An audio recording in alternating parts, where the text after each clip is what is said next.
Hi, this is Barbara Harper. And I'm Diane Garland from Kent in the UK. And I'm coming to you live from Florida. We've been preparing for this talk, and we're happy to present our point of view on keeping water birth and sustaining it during this global pandemic. Go ahead, Diane. So, as you can see, I've been a midwife a long time and teaching about water births since 1989. My first interaction with a couple who were interested in water was way back in 1987.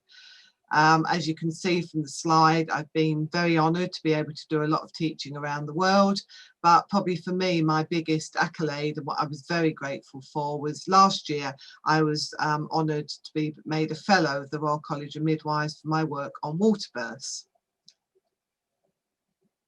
And Diane and I met each other at an ICM in 1990, so we've been corresponding first by mail, then by email, and now by WhatsApp. As the technology has changed, we've changed together.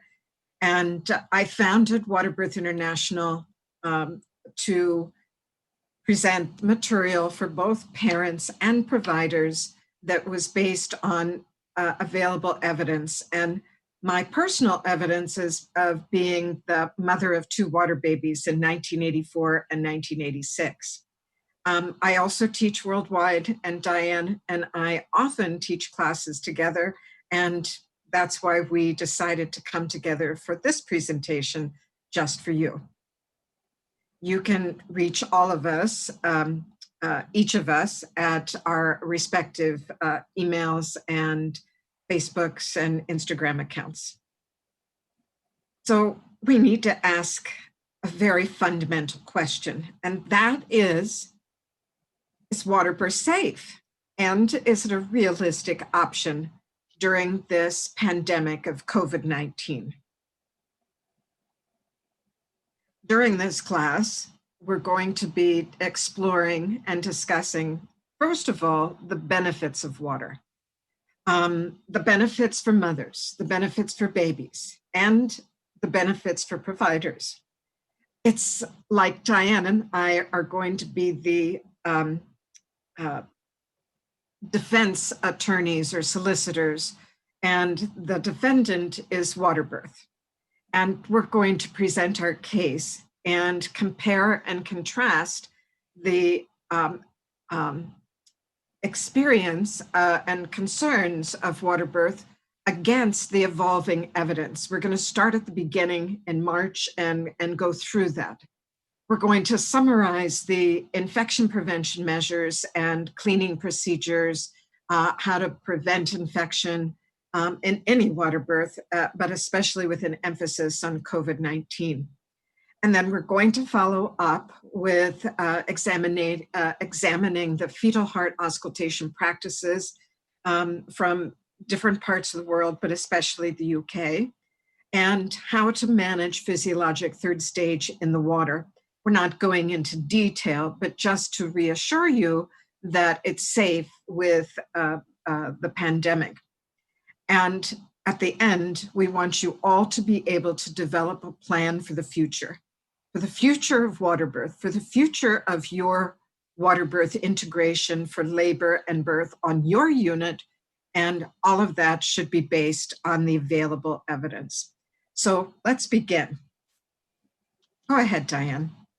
So all of these things that are identified on this slide have been well documented, both with research, but of course from stories from providers, midwives, doctors, support workers, and of course from parents.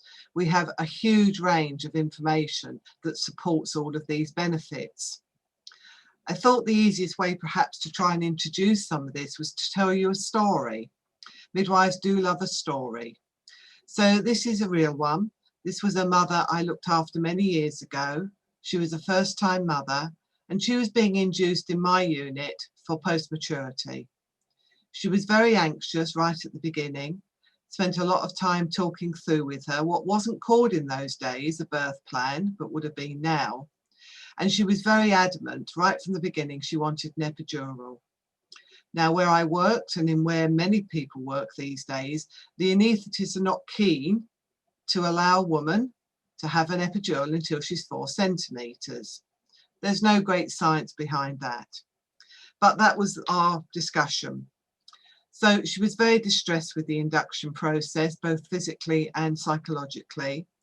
And so we took her over to the labour ward. I followed her, as we did in those days, and talked to her perhaps about other options. And my option that I said to her would probably help her would be to go in our big tub of water. The husband was really interesting. He kept saying, she doesn't need a bath. She's had a bath. She's lovely and clean.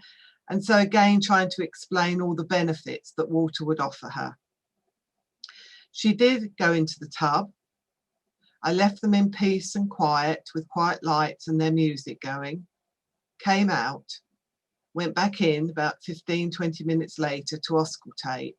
And she had, which Barbara has taught me over many years, what we call the R effect. Her shoulders relaxed, she seemed quiet and calmer. Even the partner seemed quiet and calmer. Carried on doing her monitoring all through for the next couple of hours. And on the last time I went out, as I left, I suddenly heard the grunt. And I asked her whether or not she felt anything else was happening with her body. And she said, well, I am feeling a little bit of pressure. The baby was born 15 minutes later. So from the first interaction to birth was actually just over 3 hours. And we see that and we hear it and we read about it time and time again. And these birth stories are so important to back up, provide the evidence that we see when we actually record it through science. And yes, when we're watching that wonderful example of birth, we tend to keep our hands off, and we don't cut episiotomies. However, as Diane and I have traveled around the world, I've been teaching in over 70 countries. And we have found places where every first-time mother receives an episiotomy. And we teach emphatically that keep your instruments and your hands out of the water and give this control of second stage over to the mother. Just like you illustrated, Diane, it's by listening to the body. The water provides so many benefits. And what we see is less frequency and less severity of perineal trauma. And one of the immediate benefits that we have seen over the last 37 years that I've been doing this is that immediate and uninterrupted contact with newborns. I'd like Diane to mention about her study that she did on the frequency of perineal trauma. Thank you, Barbara. It's always been an issue whenever we teach that we either get people say, well, you must get more tears because you're not controlling the head and guarding the perineum. And the ASI bundle, which is happening mainly in the UK and beyond, is actually a very controlling perineal contact to stop tears. But those who do that are very clear that this is not done in water. So because we carried on getting these stories and concerns from colleagues about third-degree tears in water, I've done 2 studies, one as a local study and then one as multi-centred, to see whether or not that was true, it was just concerns or fear, or if there was a real reality. And that's been published. You can certainly find it if you type in my name. And the answer is no, we do not get more third-degree tears. However, if we maintain traditional ways of assisting women or guiding women with their delivery, and that is the position the woman is in, about holding her breath and pushing, very directive pushing, there does seem to be an association with an increase in third-degree tears. So one of the teachings we do is it isn't just about what we don't do, keeping our hands out of the way, but actually how we facilitate and guide the woman to work with her body and not do traditional holding your breath and push. And so that tells us that it's not just the water, it's the practitioner who has the control over the frequency and severity of tears to a limited amount. Excellent studies to look up. The newborn receives benefits from the water. And we have to start with the understanding that the newborn has a neurobiological program. It has a program in its brain that says, I have to get out, and this is how I do it. And through that process comes the last stage of the primitive reflexes, which is the fetal ejection reflex. The baby is the driver.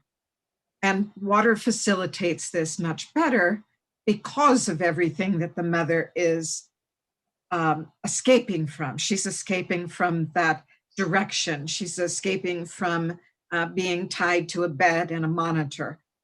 She has the ability to relax so profoundly that her perineum and her pelvic floor relaxes, and there's no resistance for the fetal ejection reflex. And so we also see that in the research and in our experience of watching women. And if they are in an upright position and their bottom relaxes, the baby simply comes out. Women will often say to me, wow, I didn't even realize what was happening, and there's the baby. So one other essential element of water birth from the very beginning was leaving the cord intact and delivering the placenta with an intact cord.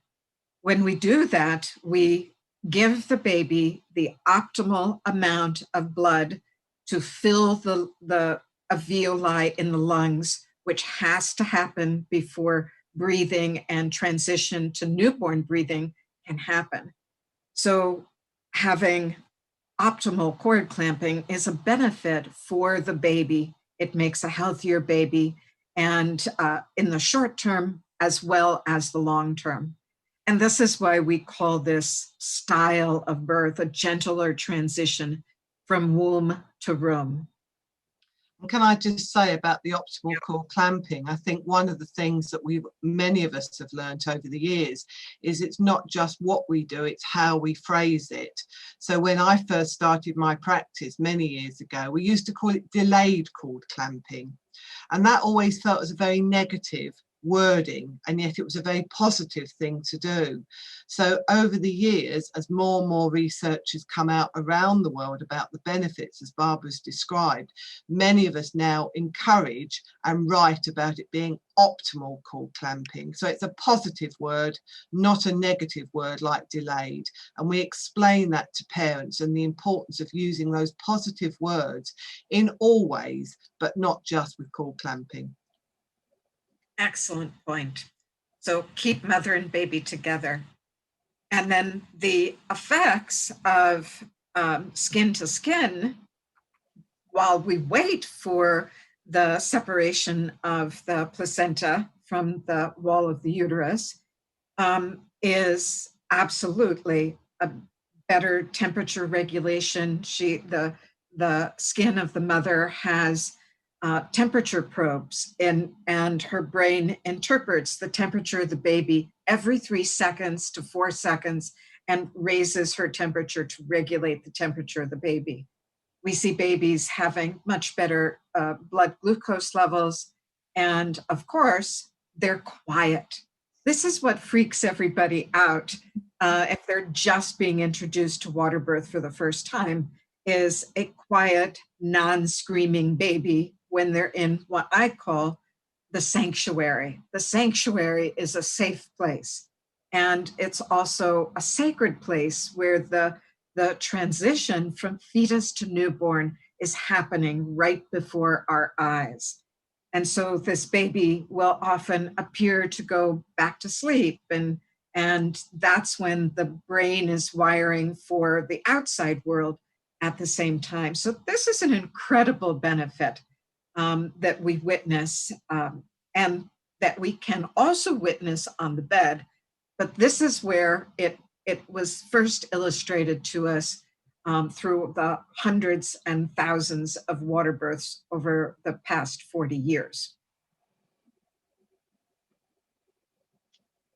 Newborn has been studied, and at the end of this presentation, we'll present some findings from 3 meta-analyses of neonatal outcomes after water birth. And to summarize, we see less NICU admissions, we see birth without narcotics or epidural, so of course you're going to have a baby that is not has respiratory depression or cardiac depression. So there's less need for resuscitation.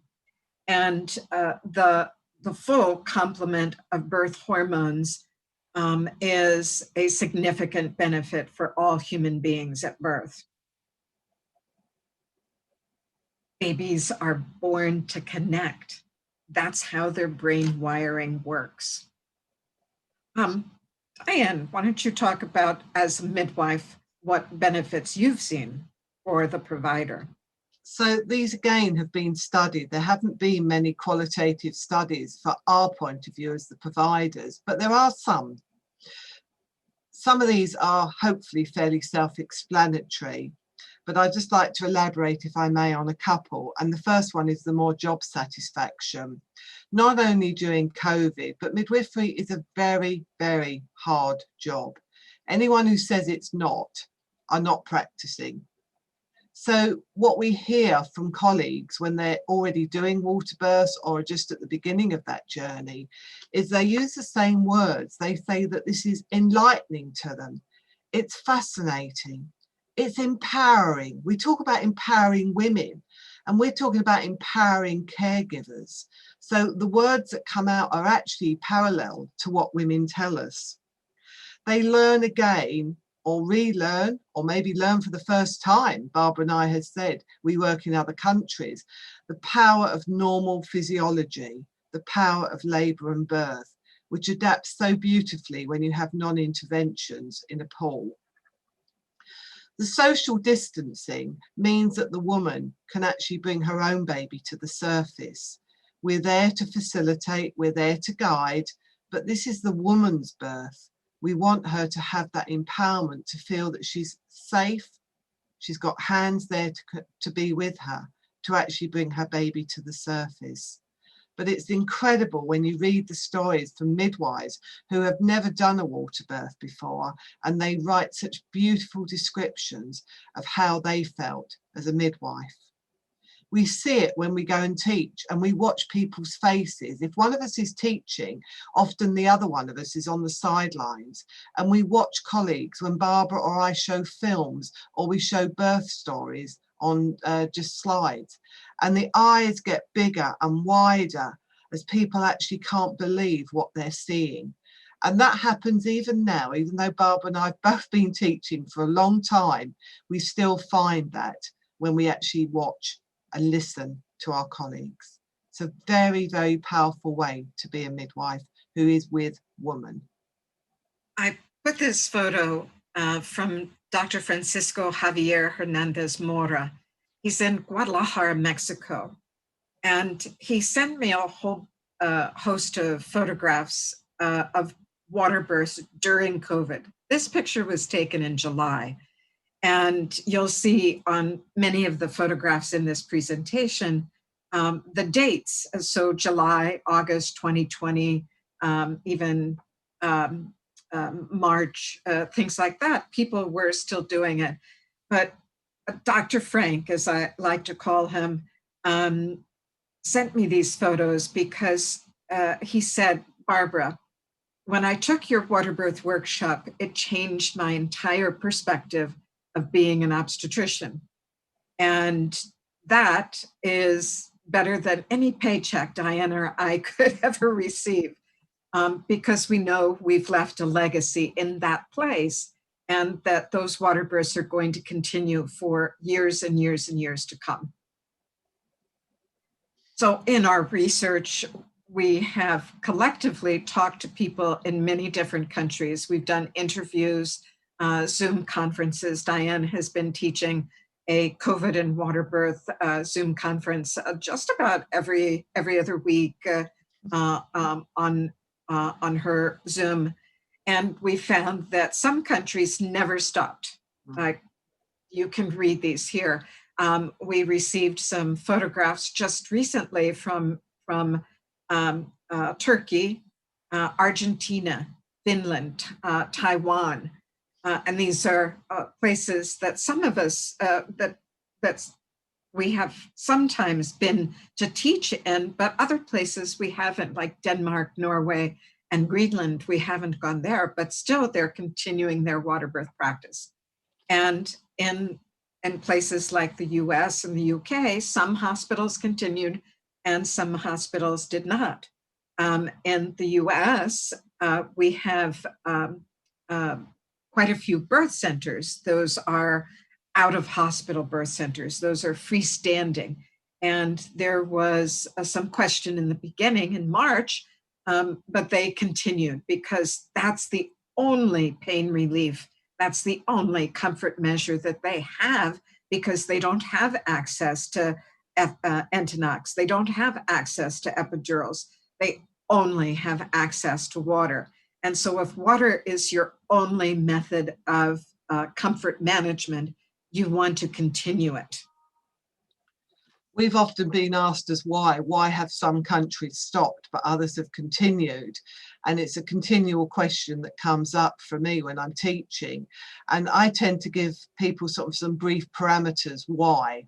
I think firstly, one of the big things is that they have a well-established service.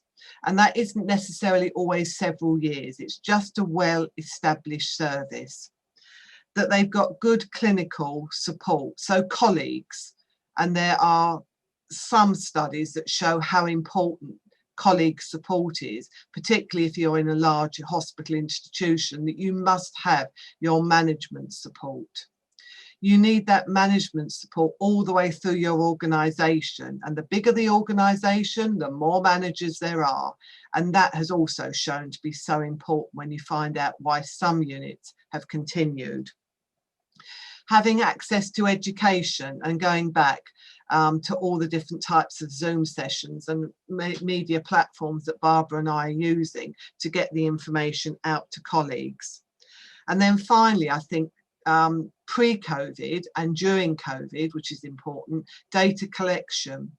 Units that perhaps haven't yet got to the point of being able to collect their data and preferably publish it have actually often fallen foul because they couldn't say, well, this is all well and good, it was happening in Kent, but you know, we're not in Kent, we're in Northern Ireland, and where's their data?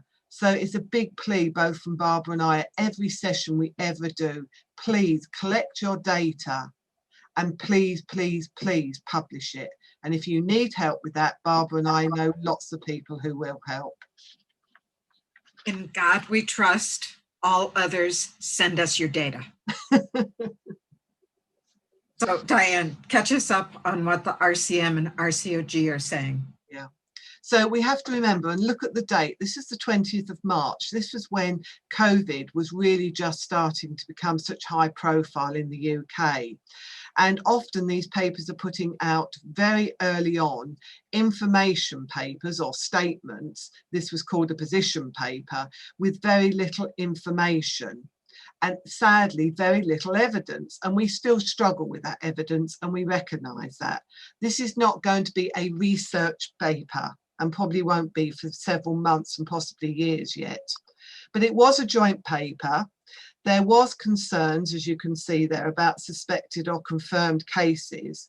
And the one issue that comes up and has repeatedly come up, even though we're now 6 months down the line, is about the transmission through feces.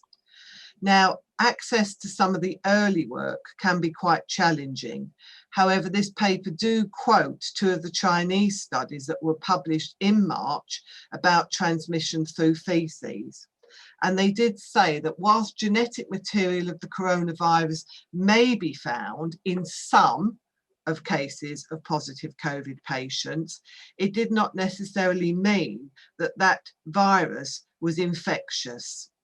And yet it was picked up as being a problem because in very small cases, they had actually detected COVID. And we'll talk more about infection control and the spread later on. But those papers were interpreted in a very different way in that initial paper. That has moved on, and we'll share that with you later. The other issue I'd pick up from that quickly is just about inability of PPE, and it was the inability to use PPE. Well, sadly, if anyone's watched the news in the UK, and I'm not going to get political, but there was a huge problem with access to PPE, not using it, it was just actually having it. And we'll talk again about PPE. So we are 6 months down the line, we have moved on, but we were very, very wary when that first statement came out. The World Health Organization published early on that the main routes of transmission for the COVID virus were respiratory, droplets, and contact.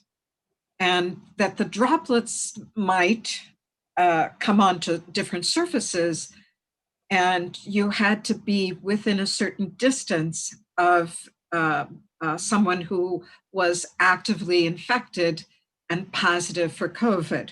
So this is why social distancing was so important. They also reported early on, and then have followed up with reports, that there have been no cases of fecal oral transmission of the COVID-19 virus. So even though that was a concern early on in March, by August, no one has ever seen a transmission of that. The CDC and the Centers for Disease Control and Prevention, I have a good relationship with them, and I've actually met online people that work there. And so in the 90s, I started calling. This is before internet was and email was popular, because we were concerned about waterbirth and HIV spread. And then also during the SARS outbreak, later on, we were concerned with water and the severe acute respiratory syndrome, which is now in a genetically unique SARS, COVID-19. And so the CDC has done studies on water quality and the risk of infection for HIV, for SARS, and now for COVID. And they say emphatically that there is no evidence that COVID can be spread to humans through the use of pools or hot tubs. Now, they're talking about public, like going into a swimming pool or going into a public hot tub. And so Diane and I want to stress in our case to support Waterbirth that we have really stringent policies on cleaning and deactivating any potential virus or bloodborne pathogen or respiratory-borne pathogen, anything that's going on. And we also have contraindications that we're going to share with you in just a little bit. So we can trust that a public pool that is cleaned well and is maintained with chlorine or bromine is not going to allow you to be infected. And so we can also summarize that the pools that are in hospitals, birth centers, and even at home are going to be cleaned appropriately, and there's no possibility of infection communicability. So this is the most recent RCM. As you can see, this time the RCM have done this on their own. They have now produced 3, what we're calling briefing sheets. This is the newest one in June, at the end of June. And they've kept them updated as new evidence starts to evolve, and that would be very appropriate. And as midwives, I think that's very vital that we have that. It will continue. Obviously now we're into September, so I would imagine we will start looking at it again. And I can say we this time because I was asked to be involved in this briefing paper. If you remember several slides ago, I did say that I had my fellowship awarded on my work with Waterbirth, and I felt very honoured that they actually recognised that, but also then utilised the fellows in the briefing papers. Most of the papers from the Royal College will normally come out under a research-based heading, but we don't have the research.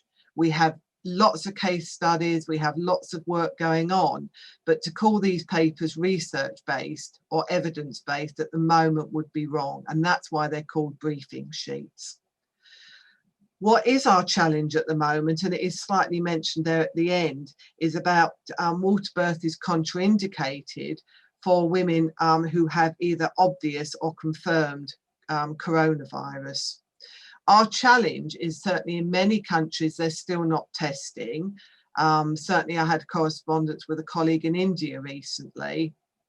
They cannot afford the testing kits, whether we go for the very, very easy ones that are, you know, back within like 90 minutes, or the ones that take 3 days. So cost is a huge implication here as well, and we have to recognise that. Waterbirths have carried on in many of the units we've gone to, where are not in developed countries, they are developing.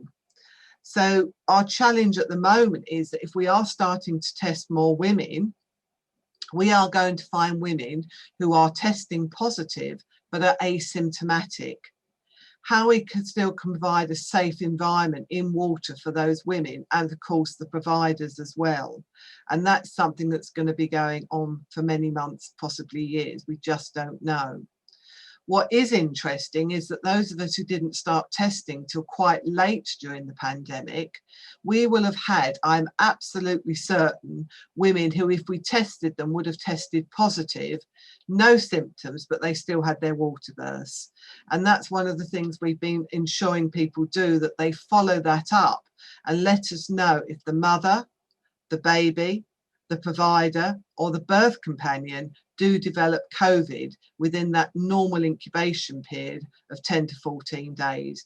And as yet, I've heard absolutely no one. Barbara, have you heard of anyone? No. No. There was one case of a baby in the US that tested positive after birth, but showed no symptoms, obviously, and they separated the mother and baby.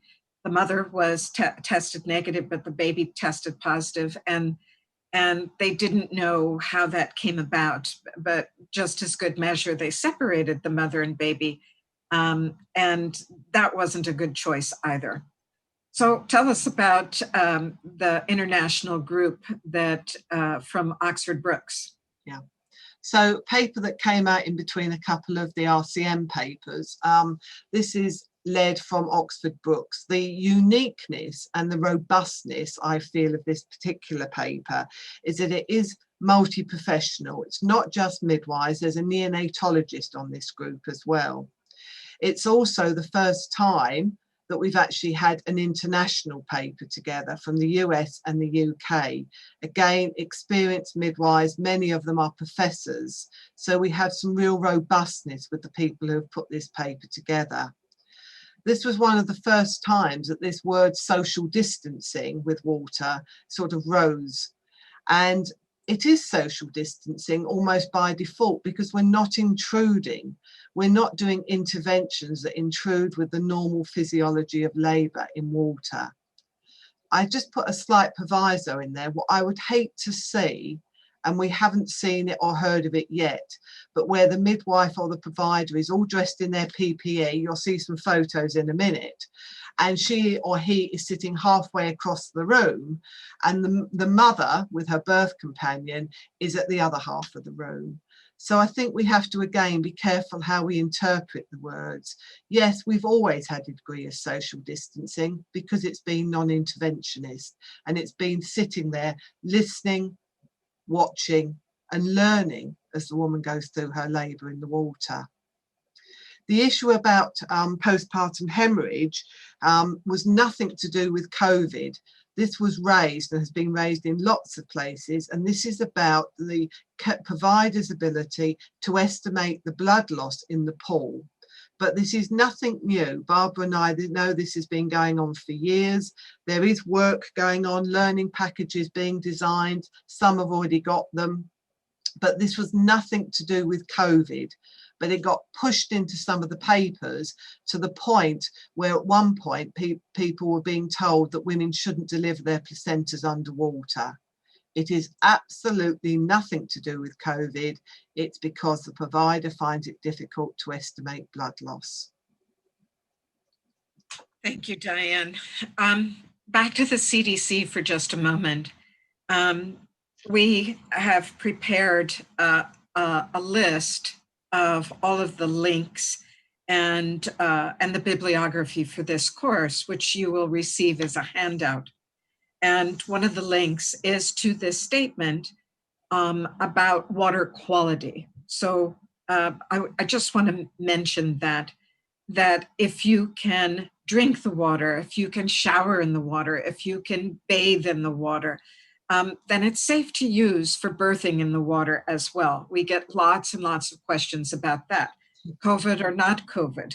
Look at the quality of your water. And some people say, well, I don't drink the water. And I said, well, does your government actually approve that you could drink the water, even though you don't want to drink it? And they say, yes, well, if it's potable water, you can use it. At this, in this picture from China, they put a whole hospital filtration system. Also ask the question, does your hospital use this water to clean the instruments? Do they use this water in surgery? Do they use this water in physical therapy? And if the answer is yes to any of those questions, then it's perfectly fine for birth and water too. The Australian midwives were up in arms. And in just a few weeks ago, on 16 August, they published an updated paper, and that said that the current evidence does not support the discontinuation of water labor or of water immersion for birth in their hospitals there in Australia. And they also mention the physical barrier of the bath, that you're not going to be as close, and social distancing as well. And recommend that follow your birth pool cleaning protocols to reduce or eliminate any subsequent risk of transmission to other women that are going to come in. The CDC, or actually the World Health Organization, just recently updated and said that if you have a COVID positive patient, that within 2 weeks, they won't be positive anymore. So that incubation and that period, so that is if they remain asymptomatic. So if you have a COVID positive woman who's asymptomatic that gets into a birth pool, she's not going to be COVID positive within 2 weeks. And so if you test her at 38 weeks and then she births at 41 and 3 days, she's likely not to be positive again. The other issue with Australia, Barbara, sorry, just to say, that statement came out in August, and, for most of outside China, COVID started to hit around March, April. And what's been coming up from consumer groups, and also I heard a barrister recently talking about a human rights issue, and I asked the question about the responses that were happening, and some where they had stopped water births and had not restarted, or they had closed birth centres or stopped home births, including home water births. And the phrase that is being used is that perhaps back in March, those were proportionate responses. However, we're 6 months down the line with COVID. Can we really justify those responses now? Are they still proportionate? And she was very clear as the barrister that she did not believe. She obviously had no medical midwifery background, but having explained what was happening, she felt that could actually go as far as talking about the human rights, that we are not actually doing what we should be doing, and that these responses are no longer proportionate when there is a degree of information, again, careful about not using the word research, that actually means this could be seen as a breach of human rights. And she felt there could be cases going to the Human Rights Congress about this. Sorry, Excellent. Barbara. No, please. That was an excellent point. And mother's choice, we don't want to eliminate mother's choice at the same time that we're concerned about bringing a COVID infection home to our families. As midwives, we've had that front and center, especially for younger midwives that have children at home, and for older midwives that have aging parents. We don't want to be the carrier of contact, and that's why the PPE was so important. And here you see a midwife from Ottawa, Canada, in a government-sponsored birth center, in full PPE, which is waterproof gown, waterproof gloves, and most places you'll have a head covering and a mask, and sometimes an eye covering. So we'll see that in just a moment. But there's 3 people that are concerned with our infection prevention, including the mother and baby and the provider. So I mentioned test your water first. Is it potable? And just remember that the microbiome of the baby remains intact, no matter how much chlorine is in the water for drinking purposes. It's parts per million, and it's not going to destroy the microbiome of the baby to be born in water. And there is some thought with the microbiome that it could actually act as an extra protection for the baby because of the immunity. And so again, concerns for us where babies are being taken away from the habitat, skin to skin is being denied, even with mothers who are negative. There is some amazing work that's going on to try and reiterate that this is important to the baby pre-COVID, and perhaps even more so during the COVID virus. So please do not take your babies out of the habitat, as Barbara calls it. Sanctuary. Niels Bergman calls it the habitat. So, and this picture is a perfect illustration of that, back again in Guadalajara.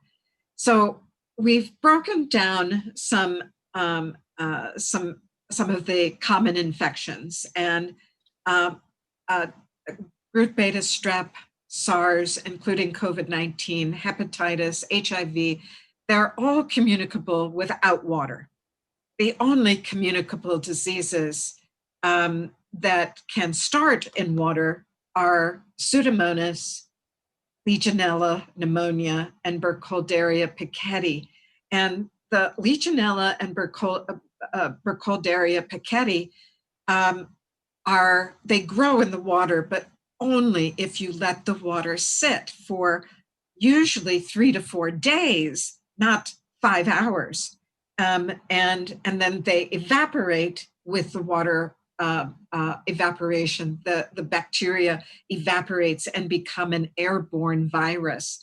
And so if you follow cleaning protocols, which include draining a tub and cleaning it, you're not going to see any of those infections. So just remember that your infection control procedures for water are going to be exactly the same infection control procedures for the bed, the birth stool, the shower, the toilet, the porcelain self-cleansing birth stool.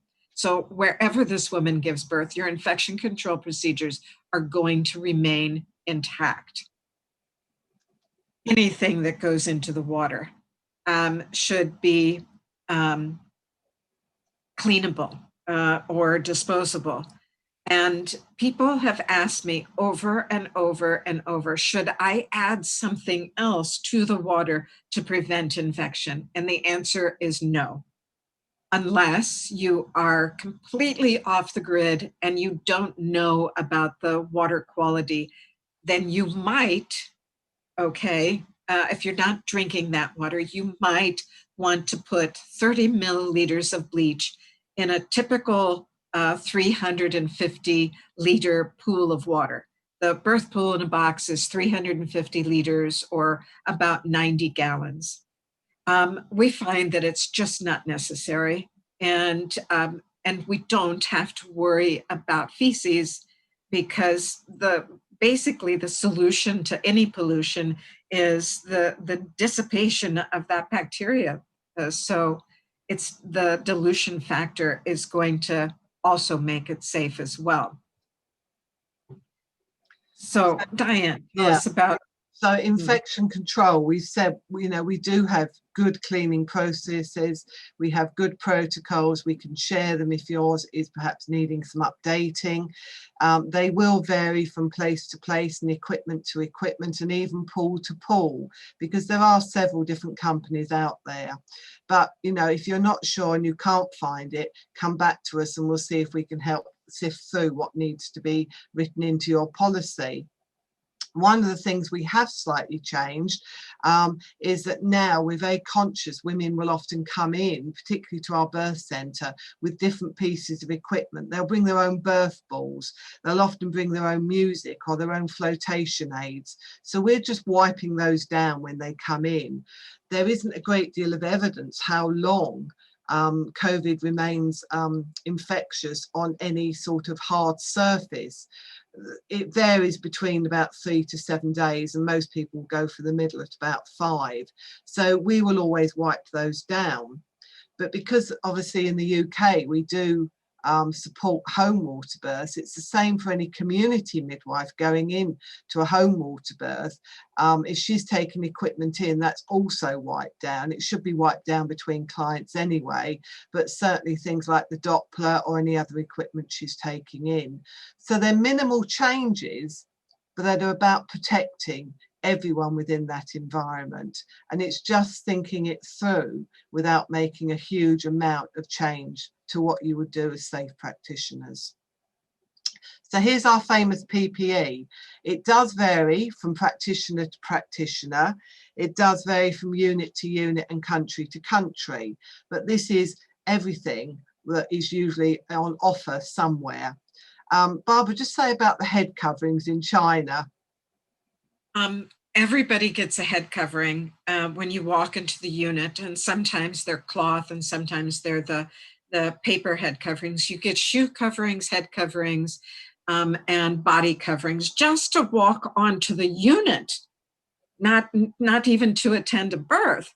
So when I do attend births in China, I will put on a head covering. I will cover my shoes. But I sometimes refuse to get into the gown. I will wear gloves if I'm going to put my hands in the water.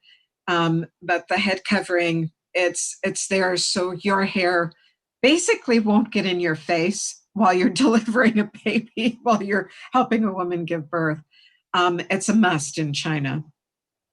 And how about the UK, Diane? So what we're offering, and it is to some degree what is offered by the institution we work in, but there is a degree of professional responsibility as well. And, you know, we do have a professional responsibility, not just to ourselves and our colleagues, but of course to parents. But this was just a mock-up photo I took, obviously ready for the presentation. As you can see, there's no water and obviously no mother in the pool. But hopefully you can see I have got glasses on, just plastic clear glasses.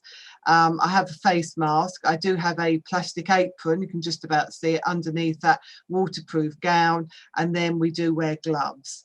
We do have access to face shields. We have access to goggles. So if the midwife, perhaps if she comes from a BAME ethnicity, a Black Asian minority ethnicity, there has been some work coming out, not just from the UK, sadly now, but obviously other countries where midwives and perhaps probably more importantly women are obviously at higher risk with COVID from those ethnicities. So we need to protect the women by protecting ourselves.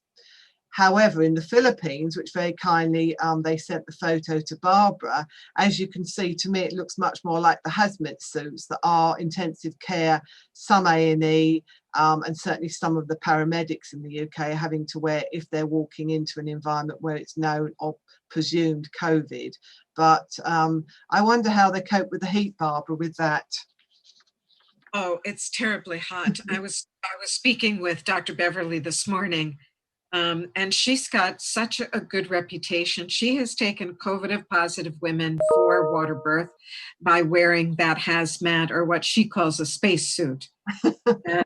And she has such a good reputation. In her August statistics, she did 46 births in her hospital, and 29 of them were VBACs. Oh. And out of that 29, 6 were VBAC 2, and some of them were in water. So she's just a precious soul. And she wears the full protection because she wants to protect her 11-year-old daughter at home as well. So I did find a photograph of the thermometer that you can test the water temperature. You can test mother's temperature every hour, because if a woman is COVID positive and asymptomatic, she could change very quickly. So you want to keep up your temperature checking as well. And everything that comes in contact with the water has to be cleaned. And we suggest that you use PPE while you're doing those cleanings as well.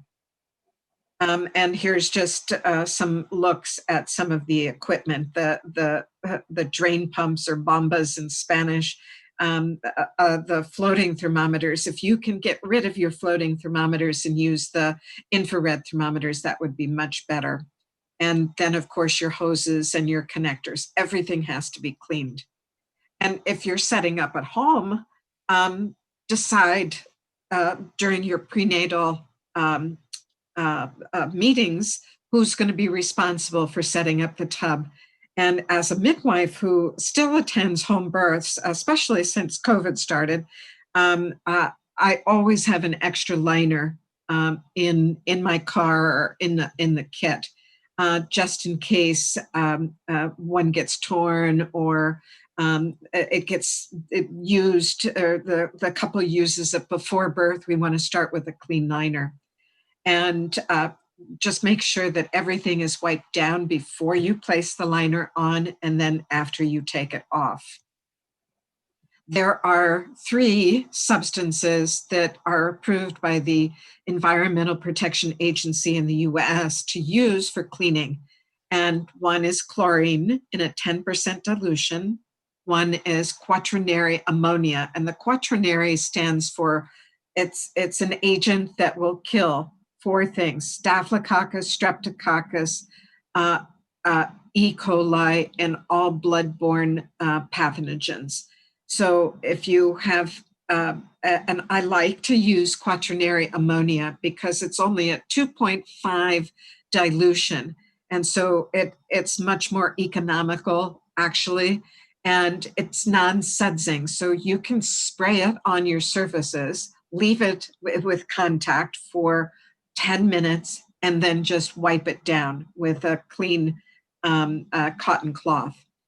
That's what, when I was renting out and providing for home birth midwives 30 pools a month, that's what we had to use because it was much more effective.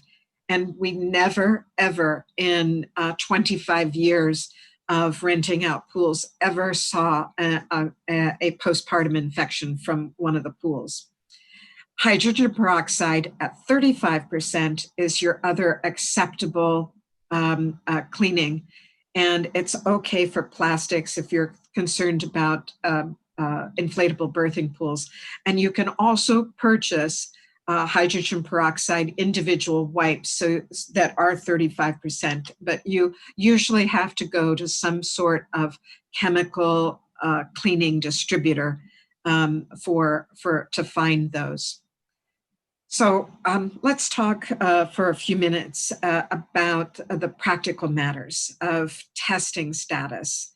And I think we've already covered some of that, but do you have anything else to say about your risk assessment in the hospital, Diane?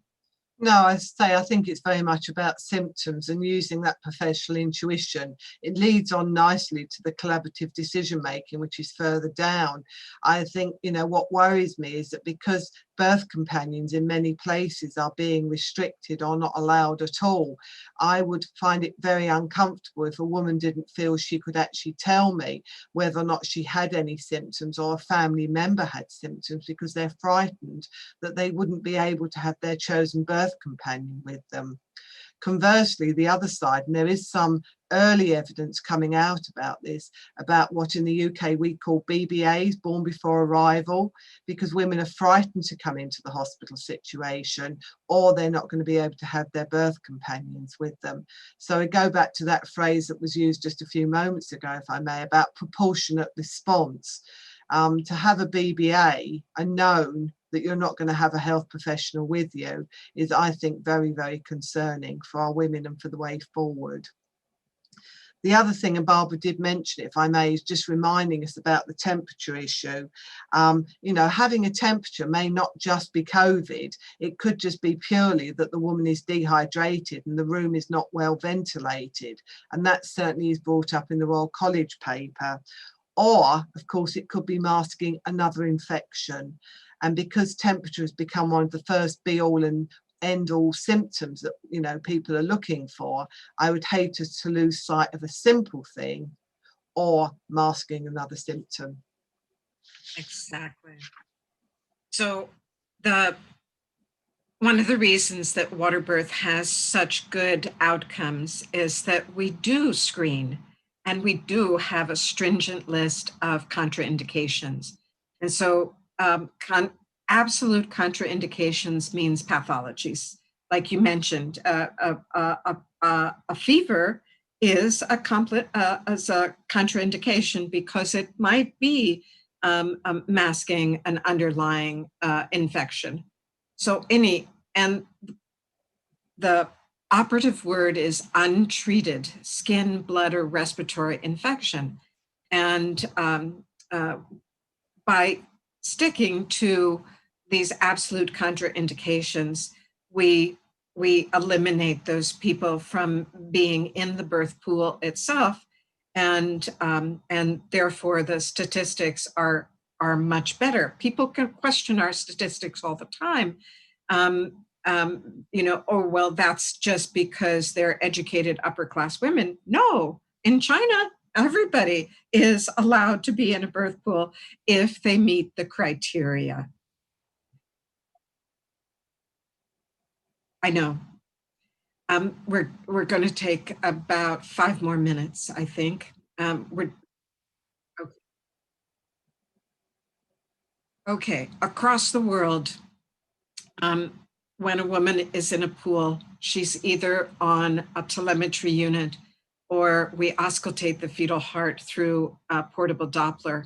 And today, we actually have Dopplers that have a connection to a printout, and you can see the actual variabilities on the printout on the face of the Doppler. Huntley just released those last year, and I have met several midwives that have purchased them already, and it gives them a little reassurance. But listen according to your own protocols, and if your heart rate drops below 100 during active pushing, then ask the woman to leave the pool.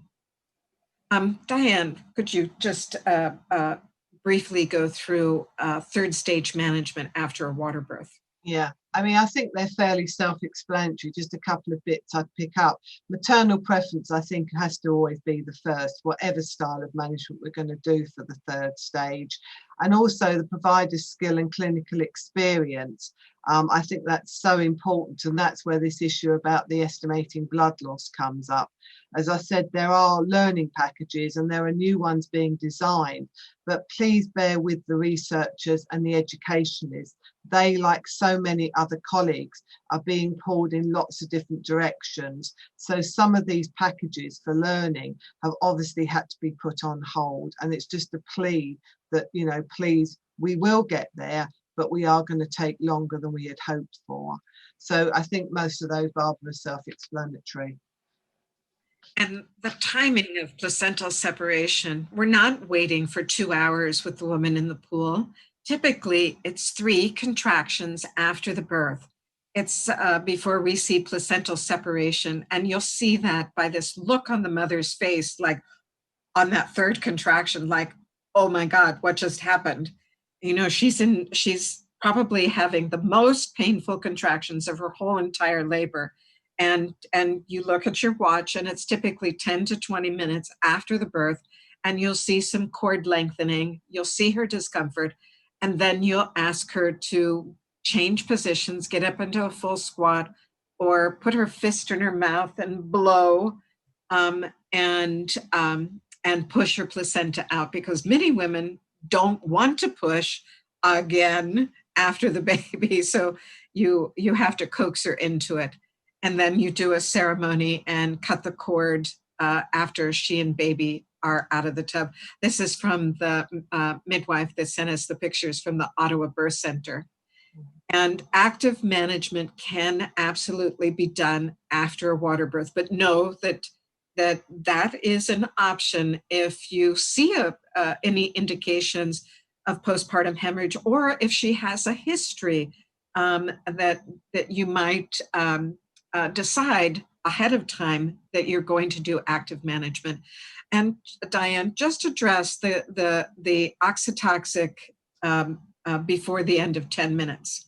Yeah, I mean, certainly we found that when we were getting delayed oxytocin given, and I do mean very delayed, 20, 30 minutes, we did seem to get an increase in postpartum hemorrhages. This is all in my studies, you can read it, but also retained placentas. And so there again, people were blaming the water, but actually it was the method of how they actually gave the oxytocin.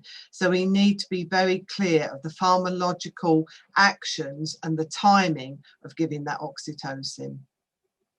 Yeah, water gets blamed for a lot of things, and across the board, it's very difficult to relate causation to the water.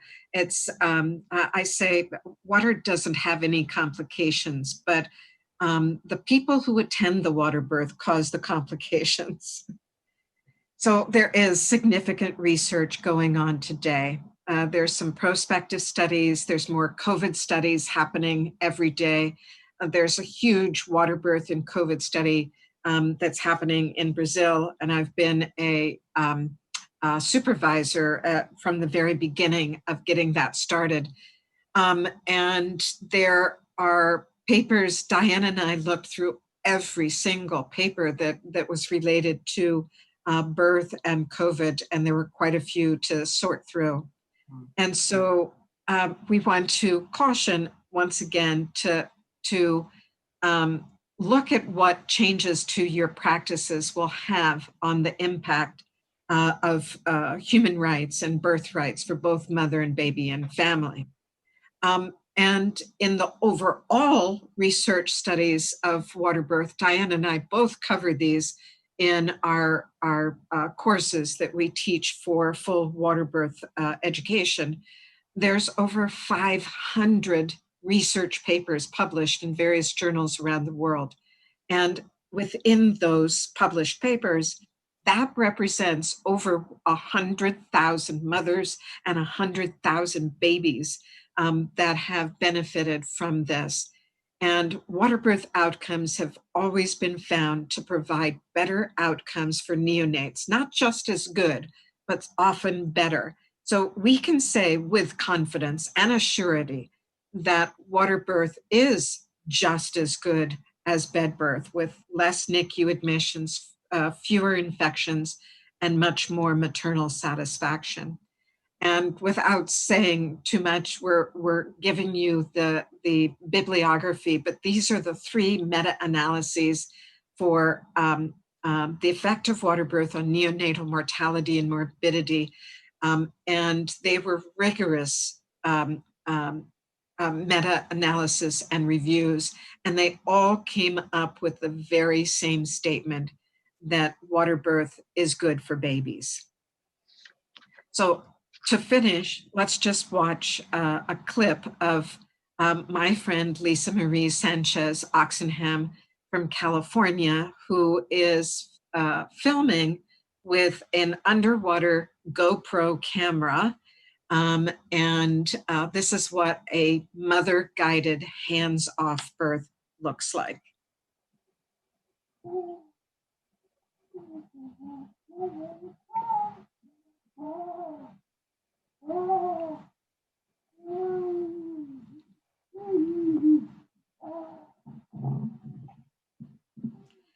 The other hands are the father's.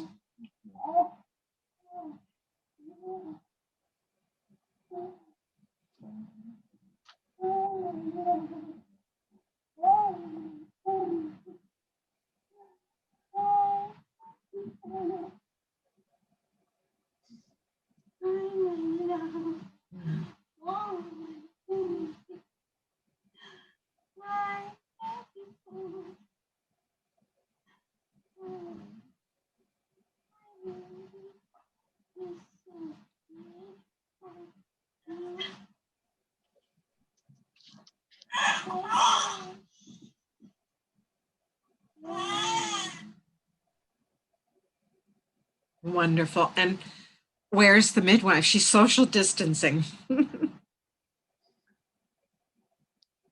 So just, I could not ignore these pictures from the Ottawa Birth Center that were sent in from a primiparous woman in July who didn't want to go to the hospital after her original plan was to have her birth in the hospital with an epidural. And then she chose the Ottawa Birth Center. And just like the first birth story that you told, Diane, she had her baby in under 5 hours for a primip. And they were all very happy.